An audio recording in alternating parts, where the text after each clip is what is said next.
Well, first of all, the first evaluation images came in the middle of the night, but the team all came in and we gathered and we evaluated whether the camera was working well enough for us to proceed on with the alignment.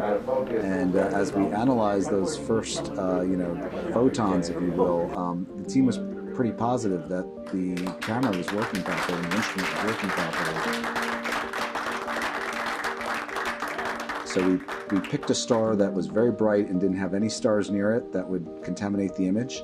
We know that the primary mirror segments aren't aligned, so they actually act like 18 separate telescopes, and we expect to see 18 separate images, one for each mirror, that are a little bit blurry at this point because we haven't aligned or focused anything.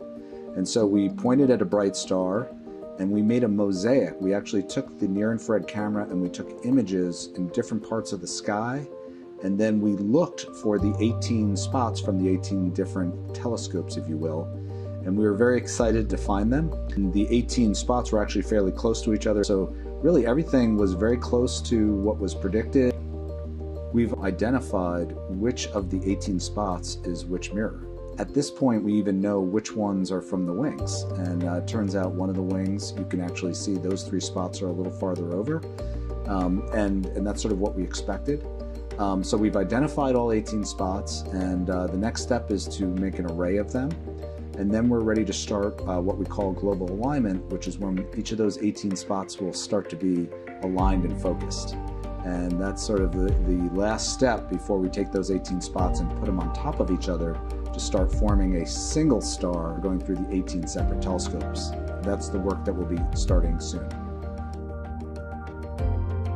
We also took a selfie of the primary mirror. We took an image of the primary mirror, and that helps us understand the alignment of the telescope, especially the primary mirror, to the camera itself and the instruments. There's actually a special lens in the near-infrared camera that you can put in, and it allows you to take a picture of the primary mirror itself.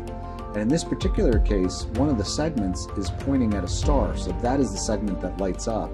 But you can see the outline through the shadows of all 18 segments, and you also can see the outline of what's inside of the instrument itself, and we can see how well that primary mirror in the telescope is aligned to the instrument.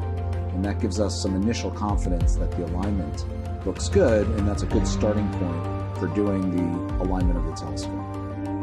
We have now gotten some data looking through focus, and we've been able to see that we don't see any surprises in the shapes of the mirrors that we're looking at. So far so good, but we do have a long way to go.